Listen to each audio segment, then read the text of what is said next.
Драги приятели и съмишленици, днес сме се събрали като граждани на Република България, като представители на гражданското общество, а не на никакви организации, да изразим нашия протест против запалването на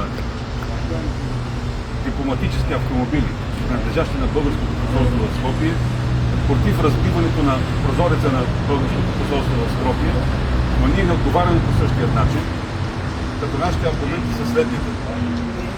В документите между Република България и Република Северна Македония е записано, че ние имаме обща история. Ако днес има омраза от двете страни на границата, тази омраза е резултат на разделението, поради което ние на омразата отговаряме с братска любов, протягаме ръка на хората от тази границата и поднасяме едно цвете в знак на уважение и в това, че искаме да живеем в разбирателство с нашите събрати от тази границата, но с уважение на законите, с уважение към миналото.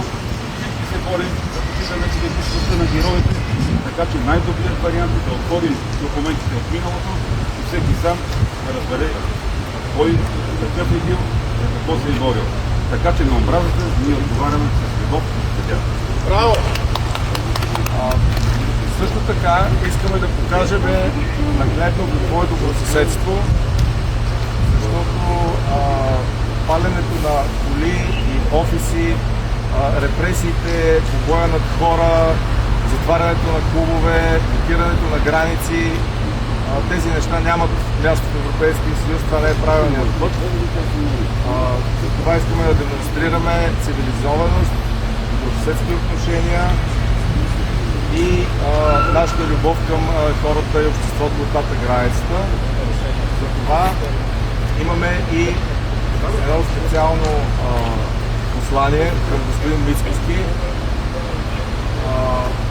Нека той да не пречи повече на пътя на своята земя към Европейския съюз.